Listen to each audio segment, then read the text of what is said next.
Poor Miss Twig. I feel sorry for her, really. You know, I don't think she's got a boyfriend. I've been looking for 50 years and I haven't seen a ring. Now, I can see that there's something on your minds. Yeah, I can see you thinking, I can see him ticking over. Oh yes, I can see you nudging one another saying, that old coot, he can't be in Form 6B. Well, it's true. There's been a bit of aging going on. You see, it's like this.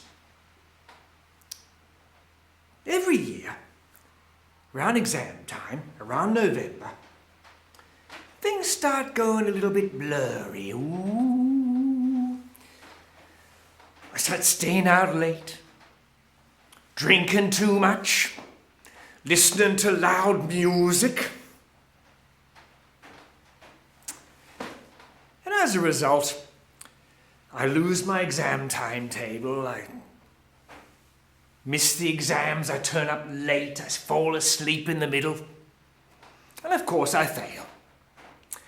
Just enough to have to repeat the following year.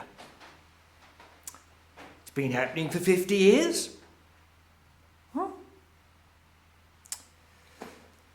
You might ask, has much changed in that time? Well, let's see. The school has changed its name. It's Chaffey Senior College now. And there's a lot less trees and a corresponding increase in the amount of stainless steel cooktopping and rotary lathes. But to be brutally honest, there's not much change. In fact,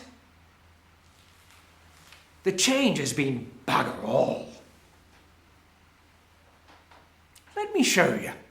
Let's do an experiment. Now, what I'm going to do, I'm going to give you an example from 1970 of something that happened, and you see if things have changed or are just the same. Okay, first of all, in 1970, we were all concerned that the pollution in the atmosphere was going to, bring about the end of the planet. There's one for me. In 1970, we were in the middle of this big war, which we'd been fighting in some foreign country, and which we were about to lose and give the country back to the people we'd been fighting. Vietnam. Well, you've heard of Afghanistan. We've given it back to the Taliban.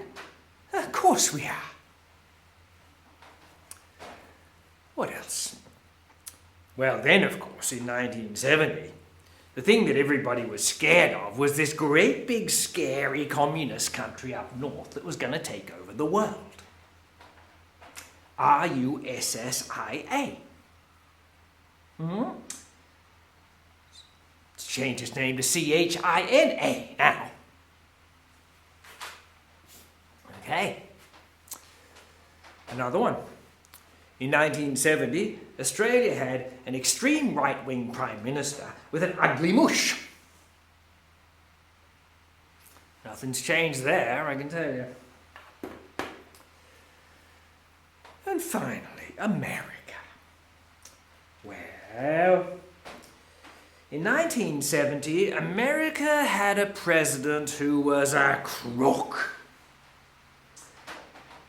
Tricky Dicky Nixon. And you know what happened to him? He got impeached.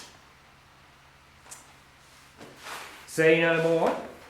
5 out of 5. I think I've made my point.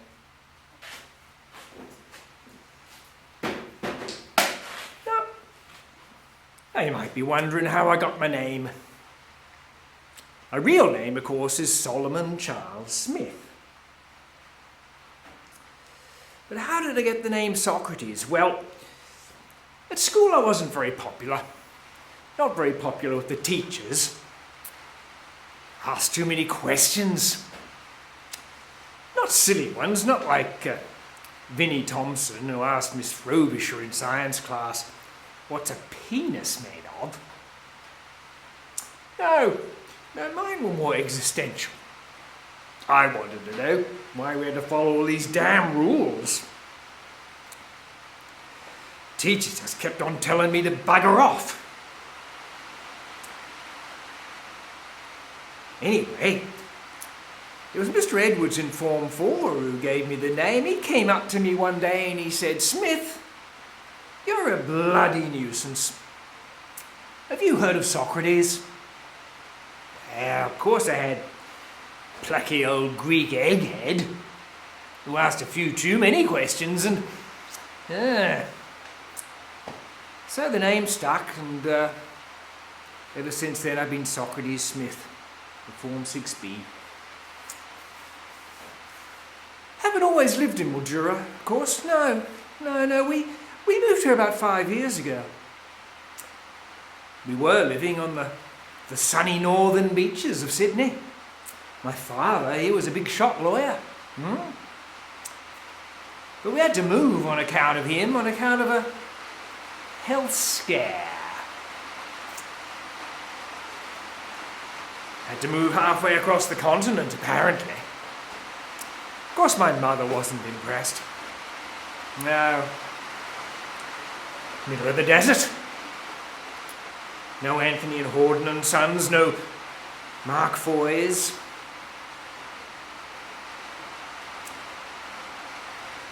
I see her cry sometimes, you know, my mother. Yes, I do. In her room, late at night, going through her memory box.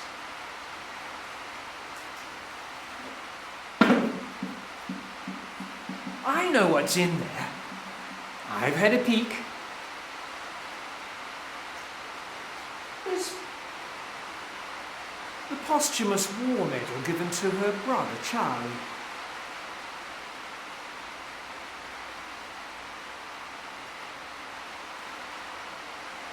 A faded photograph of her old man.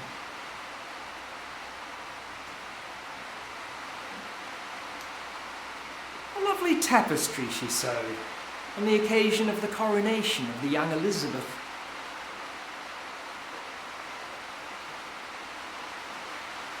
And a little yellow rose. Sort of thing that you'd pin on a ball gown. I asked her about that one once. You know what she said to me? She said, "Solly," she calls me Solly, and she had that sad look in her face. "Solly, that was before your father. Before my father." Well, there's a few acres in that prairie, ladies and gentlemen. But you see, this is what it's all about. And here we're getting close. We're getting close. It's about what happens and what could have been. And can we go back and make it right? Because to me, 1970 is a fork in the road. You go this way, and you're in the flat country. It's dull and boring, and nothing much changes. That's the way we've gone. But you know, if we'd gone the other way, it goes up into the mountains, and the views are magnificent. And we're here, everybody. Rick, drum roll. Yes, I'm going to announce my plan for the planet. I'd better read it. You know, Miss Haig says I'll leave something out otherwise. Socrates Smith's plan for the planet. We're going to turn back the calendar to 1970. Yes, it's so simple, it's so elegant. We just turn it back so that this year becomes 1970. And then we can start all over again and get things right this time.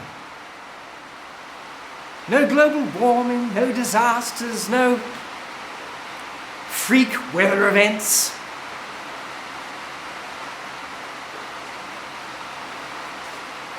What do I say? What's going on?